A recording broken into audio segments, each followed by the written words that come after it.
voter তালিকা সংশোধনী হৈ আছে এই প্ৰক্ৰিয়া আৰম্ভ হৈছে বিহাৰৰ পৰা আপোনালোক অৱগত বিগত সময়ত এই বিষয়টোত আমি এক বিশ্লেষণ আগবঢ়াইছিলো বিহাৰৰ পিছতে এই প্ৰক্ৰিয়া আৰম্ভ হ'ব অসমত 2026 চনত নিৰ্বাচনৰ পূৰ্বেই অসমতো ব্যাপক ভোটাৰ তালিকাৰ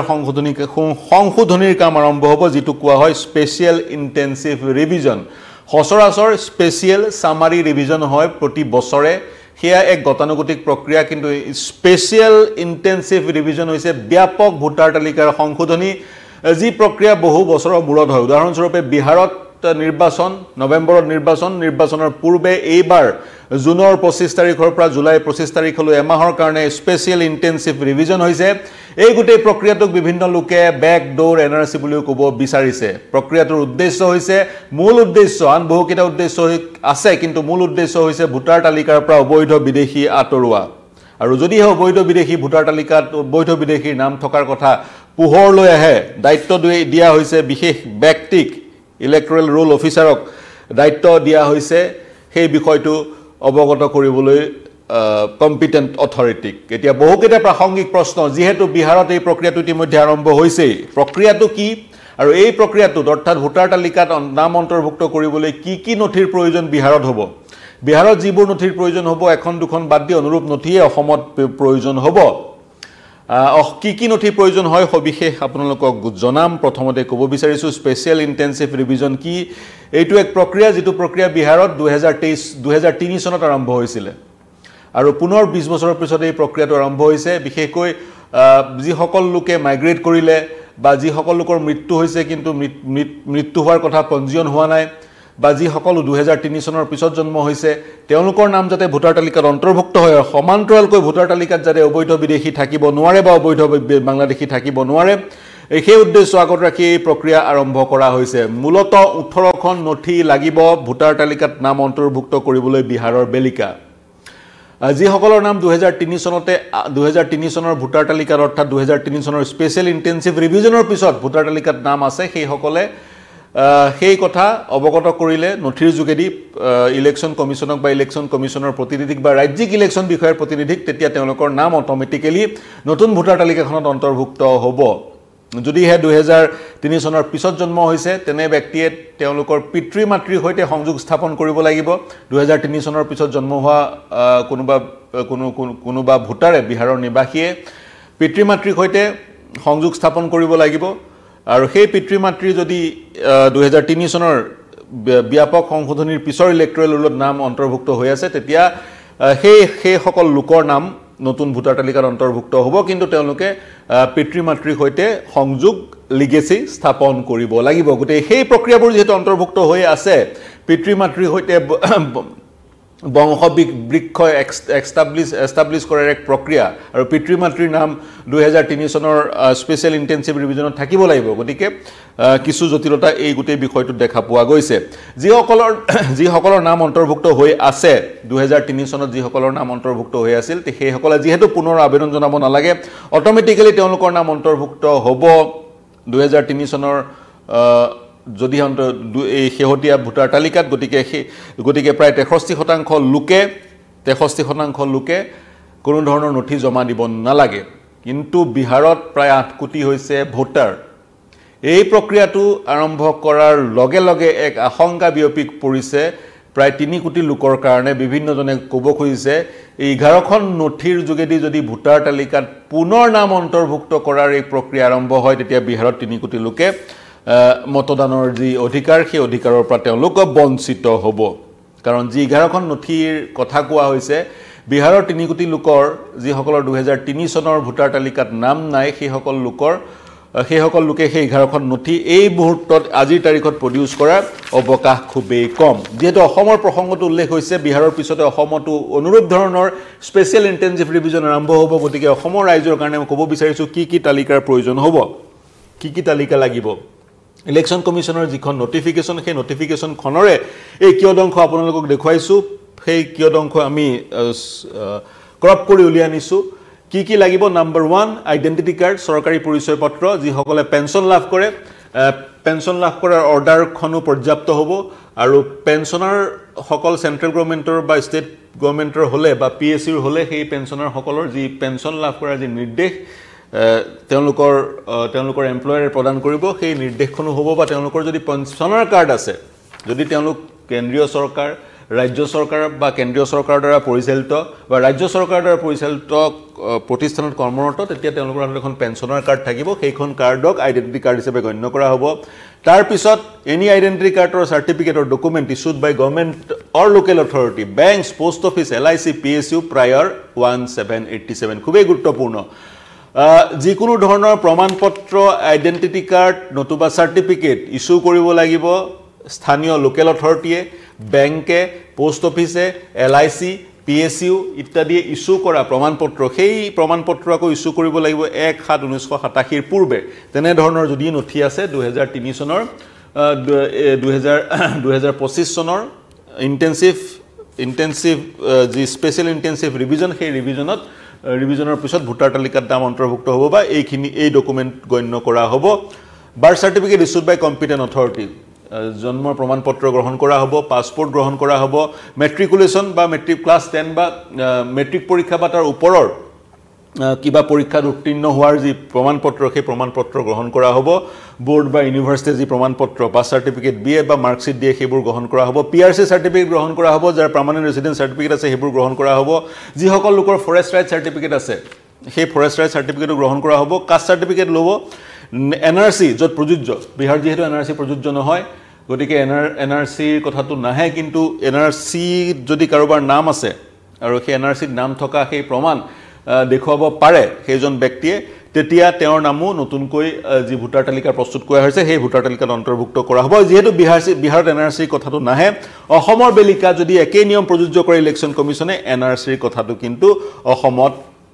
প্ৰযোজ্য হোৱাৰ পূৰ্ণ সম্ভাৱনা আছে অৰ্থাৎ NRC যাৰ নাম অন্তৰ্ভুক্ত হৈ আছে তেওঁলোকৰ নাম ভোটাৰ তালিকাত অন্তৰ্ভুক্ত হ'ব যদি অসমত স্পেশাল ইন্টেনসিভ ৰিভিজন কৰা যায় তাৰ পিছত ফ্যামিলি ৰেজিষ্টাৰ প্ৰিপেয়াৰ্ড বাই ষ্টেট অৰ লোকেল অথৰিটিজ পৰিয়ালৰ যদি পঞ্জীকৰণ আছে সেয়া গ্ৰহণ কৰা হ'ব আৰু ল্যান্ড আৰু ঘৰ বা মাটিৰ যদি এলটমেন্টৰ যদি সাৰ্টিফিকেট আছে গভৰ্নমেন্টে দিয়া সেইখিনি গ্ৰহণ কৰা হ'ব এই 11 নথি অসমতো পূৰ্ণ সম্ভাৱনা আছে স্পেশাল ইন্টেনসিভ ৰিভিজন আৰম্ভ কৰাৰ SIR বুলি কোৱা হয় গতিকে অসমতো অনুৰূপ ধৰণৰ নথিকেই প্ৰযোজ্য কৰাৰ বা নথি থাকিলেহে ভোটাৰ তালিকাত নাম অন্তৰ্ভুক্ত কৰাৰ যি প্ৰক্ৰিয়া সেই প্ৰক্ৰিয়া আৰম্ভ কৰাৰ পূৰ্ণ সম্ভাৱনা আছে কাৰণ PTI কিছুদিনৰ আগতে এটা বাতৰি সম্প্ৰচাৰ কৰিছিলে এই বাতৰিটোত কোৱা হৈছে বিহাৰৰ প্ৰক্ৰিয়া সমাপ্ত কৰাৰ পিছতে অসমতো অনুৰূপ ধৰণৰ প্ৰক্ৰিয়া আৰম্ভ হ'ব কেৱল অসমেই নহয় পশ্চিম বংগ আৰু 2026 চনৰ আন যি তিনিখন ৰাজ্যত নিৰ্বাচন অনুষ্ঠিত হ'ব এই তিনিখন আৰু বিহাৰ আৰু ক্ষমা কৰিব অসম আৰু পশ্চিম বংগ মিলাই সৰ্বমুঠ 5খন ৰাজ্যত স্পেশাল ইন্টেনসিভ ৰিভিজনৰ কাম আৰম্ভ হ'ব গতিকে আমি গম পালো কি নথি লাগিব এই 11 নথি লাগিব যি নথিৰ বিশ্লেষণ আমি ইতিমধ্যে আগবঢ়ালো এই নথি থাকিলে স্পেশাল ইন্টেনসিভ ৰিভিজনত যোগদি ভোটাৰ তালিকাত কাৰোবাৰ নাম অন্তৰ্ভুক্ত হ'ব আৰু লগতে আৰু এটা কথা এই মুহূৰ্তত কৈ থম বিহাৰত এই প্ৰক্ৰিয়াটো কোনে কৰিব বিহাৰত ইতিমধ্যে ব্লক লেভেল অফিচাৰ নিযুক্তি কৰা হৈছে বা আন চৰকাৰী কামত নিয়োজিত হৈ থকা লোকক এই কামটোত নিয়োজিত কৰা হৈছে প্ৰায় 1 lakh booth level officer BLO বুলি কোৱা হয় সেই সকলে প্ৰতিখন ঘৰলৈ গৈ এখন প্ৰপত্ৰ দিব সেই প্ৰপত্ৰখন ফিল আপ কৰিব লাগিব প্ৰপত্ৰখন পূৰণ কৰি যাৱতীয় যি নথিৰ প্ৰয়োজন সেই নথি গাঁঠি দিব লাগিব গাঁঠি দিয়াৰ পিছত যিসকল BLO আছে যিসকলে প্ৰপত্ৰখন দিছিলে এনুমাৰেচন ফৰ্মখন দিছিলে তেওঁলোকে সেই ফৰ্মখন সংগ্ৰহ কৰিব সংগ্ৰহ কৰাৰ পিছত এটা পৰ্যায়ত ভেৰিফিকেশ্যন হ'ব গোটেই প্ৰক্ৰিয়াটোত এটা পৰ্যায়ত ইলেক্টৰেল ৰোল অফিচাৰো অন্তৰ্ভুক্ত হ'ব আৰু ইলেক্টৰেল ৰোল অফিচাৰে সেই পৰ্যাপ্ত যিবোৰ নথি সেই নথিবোৰ পৰীক্ষা কৰি যদি কাৰোবাক সন্দেহ কৰে বিদেশী নাগৰিক বুলি যিগৰাকীয়ে নিজৰ নাম ভোটাৰ তালিকাত অন্তৰ্ভুক্ত কৰিব বিচাৰিছে সেইগৰাকী ব্যক্তিৰ বিষয়ে ইয়াৰো গৰাকী ইলেক্টৰেল ৰোল অফিচাৰ গৰাকীয়ে কম্পিটেন্ট অথৰিটিত সেইগৰাকী ব্যক্তিৰ বিৰুদ্ধে অভিযোগ আনিব পাৰিব এইটোৱে হৈছে নিয়ম কিন্তু ইতিমধ্যে এই নিয়মটোৰ বিৰুদ্ধাচৰণ কৰি এছ'চিয়েশ্যন ফৰ ডেমক্ৰেটিক ৰাইটছ নামৰ যিটো সংগঠন সেই সংগঠনটোৱে উচ্চতম ন্যায়ালয়ৰ কাষ চাপিছে উচ্চতম ন্যায়ালয়ৰ ৰিট পেটিশ্যন দাখিল কৰিছে যদিও বা কোৱা হৈছে এই গোটেই প্ৰক্ৰিয়াটো ৰিপ্ৰেজেন্টেশ্যন অফ পিপলছ এক্ট 1955 অৰ্থাৎ RPA 1955 তথা ভাৰতীয় সংবিধানৰ অনুচ্ছেদ 326 আৰু 325 প্ৰদান কৰা ক্ষমতাৰ অধীনত এই প্ৰক্ৰিয়া আৰম্ভ কৰা হৈছে প্ৰথমবাৰ আৰম্ভ কৰা হোৱা নাই বিগত সময়তো এই প্ৰক্ৰিয়া কাৰ্যকৰী কৰা হৈছিল বুলি কোৱা হৈছে ইলেকশ্যন কমিছনৰ যি প্ৰেছ ৰিলিজ পিআইবিয়ে যি প্ৰেছ ৰিলিজ জাৰি কৰিছে সেই প্ৰেছ ৰিলিজত তেনে ধৰণৰ এক মন্তব্য বা তেনে ধৰণৰ বিশ্লেষণ আগবঢ়োৱা হৈছে কিন্তু তৎসত্ত্বেও মই যিটো সংগঠনৰ নাম কৈছিল এটা NGO' association for democratic rights ADR তেওঁলোকে উচ্চতম ন্যায়ালয়ত ৰিট পিটিশ্যন দাখিল কৰিছে লেখ আবেদন দাখিল কৰিছে তেওঁলোকে ক'ব বিচাৰিছে তেওঁলোকৰ মতে গোটেই প্ৰক্ৰিয়াটোৰ যোগেদি ভাৰতীয় সংবিধানৰ বহুকেইটা অনুচ্ছেদক উলংঘা কৰা হৈছে অনুচ্ছেদ 14 অনুচ্ছেদ 19 ইত্যাদি উলংঘা কৰা হৈছে বুলি ক'ব বিচৰা হৈছে অনুচ্ছেদ 14 হৈছে ইকুৱেলিটি বিফৰ ল আইনৰ সন্মুখত সকলো সমান গতিকে এছ'চিয়েশ্যন ফৰ ডেম'ক্ৰেটিক ৰাইটছে ক'ব বিচাৰিছে একাংশ লোকৰ পৰা বিশেষ কিছু নথি বিচাৰি তেওঁলোকৰ নথি বিচৰা হৈছে ভোটাৰ তালিকাত নাম অন্তৰ্ভুক্ত কৰাৰ উদ্দেশ্যৰে আৰু আন সকল লোকৰ পৰা কিন্তু সেইসমূহ নথি বিচৰা হোৱা নাই গতিকে গোটেই প্ৰক্ৰিয়াটোৱে অনুচ্ছেদ 14ক উলংঘা কৰে অনুচ্ছেদ 19ক উলংঘা কৰে ইত্যাদি এডিআৰে ক'ব বিচাৰিছে তাৰ সমান্তৰালকৈ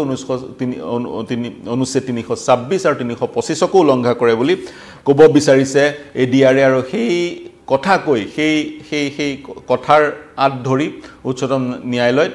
বা সেই ধাৰণাৰে উচ্চতম ন্যায়ালয়ত এক ৰিট পিটিশ্যন দাখিল কৰিছে আৰু তাৰ সমান্তৰালকৈ বিভিন্নজনে ক'ব বিচাৰিছে বেকডোৰ এনআৰচি বুলি গোটেই প্ৰক্ৰিয়াটো আৰু খুব কম সময় বান্ধি দিয়া হৈছে কাৰণ মন কৰিব জুনৰ 25 তাৰিখৰ পৰা গোটেই প্ৰক্ৰিয়াটো আৰম্ভ কৰা হৈছে গোটেই প্ৰক্ৰিয়াটো সমাপ্ত কৰিব লাগিব জুনৰ 28 তাৰিখলৈ জুনৰ 25 তাৰিখৰ জুলাই 25 তাৰিখৰ ভিতৰত এমাহৰ ভিতৰত প্ৰায় 1 লাখ BLO আৰু আন যিসকল লোক চৰকাৰী কৰ্মচাৰীক এই কামত নিয়োজিত কৰা হৈছে তেওঁলোকে গোটেই প্ৰক্ৰিয়াটো সমাপ্ত কৰিব লাগিব তাৰ পিছত সেপ্টেম্বৰত এখন খসৰা ভোটাৰ তালিকা প্ৰস্তুত কৰা হ'ব আৰু খসৰা ভোটাৰ তালিকাখন প্ৰস্তুত কৰাৰ পিছত ৰাইজক আহ্বান জনোৱা হ'ব এই ভোটাৰ তালিকাখন পৰীক্ষা কৰিবলৈ যদি কাৰোবাৰ সেই ভোটাৰ তালিকাৰ সন্দৰ্ভত উজৰ আপত্তি আছে তেতিয়া সেইগৰাকী ব্যক্তিয়ে উজৰ আপত্তি দাখিল কৰিব পাৰিব সেইগৰাকী ব্যক্তিৰ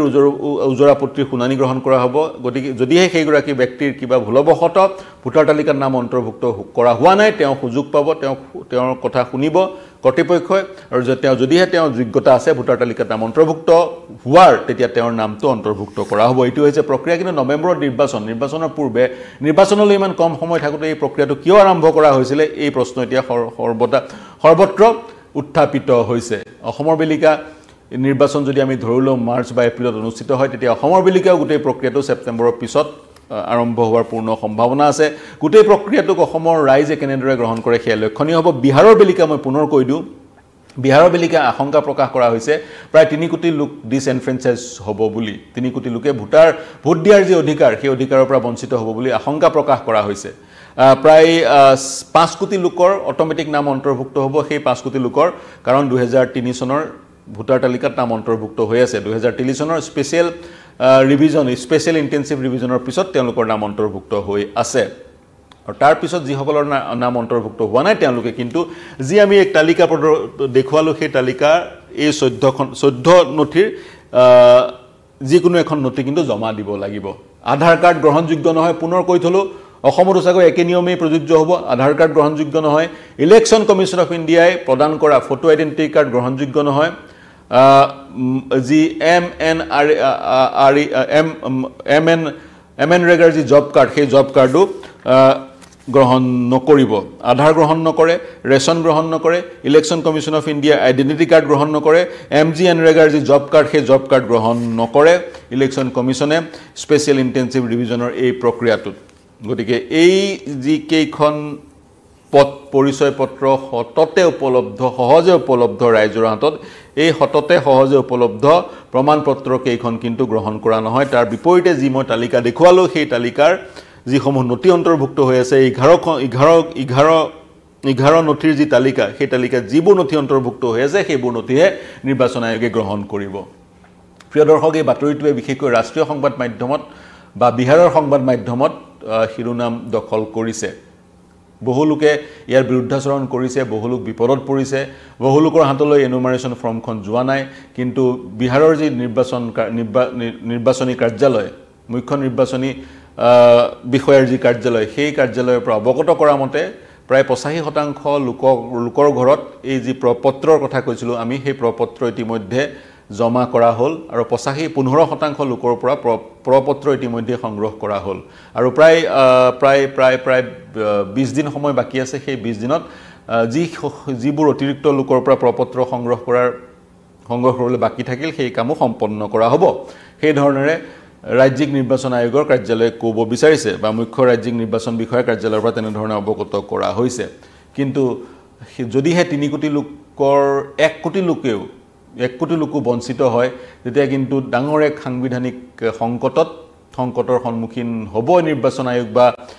বিহাৰবাসী ৰাইজ বুলি বিভিন্নজনে ক'ব খুজিছে অসমৰ বিলিকা অসমত যেহেতু ভোটাৰৰ সংখ্যা ইমান নহয় 7 কোটি 8 কোটি নহয় অসমত ভোটাৰৰ সংখ্যা 3 কোটি হ'ব গতিকে স্পেশাল ইন্টেনসিভ ৰিভিজনৰ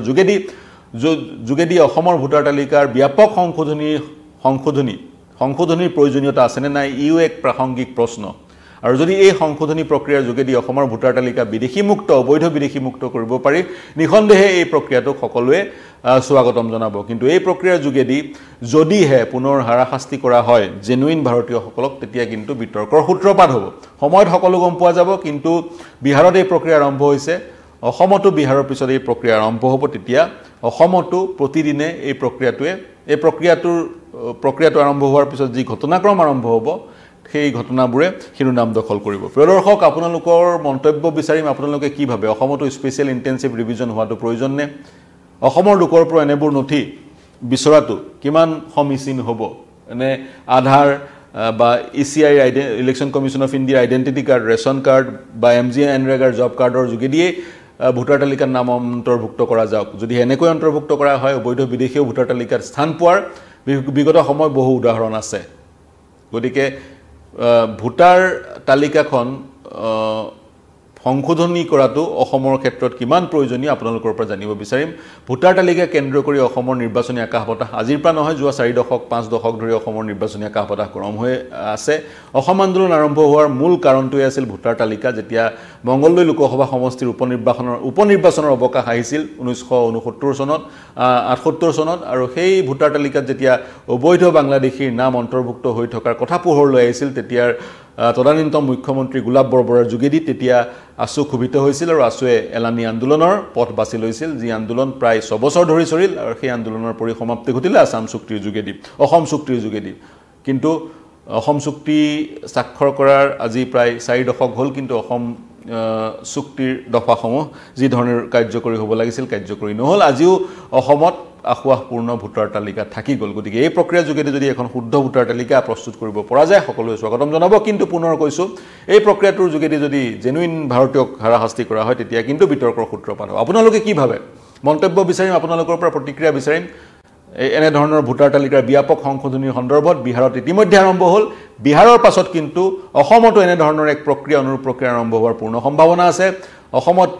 যদি যেতিয়া এই প্ৰক্ৰিয়া আৰম্ভ হ'ব এই প্ৰক্ৰিয়াৰ সকলো খবৰ আপোনালোকক জনাই যাম কেৱল এই খবৰেই নহয় দেশ বিশ্বৰ সকলো খবৰৰ কাৰণে চাই থাকিব নিউজ18 অসম নৰ্থ ইষ্ট ধন্যবাদ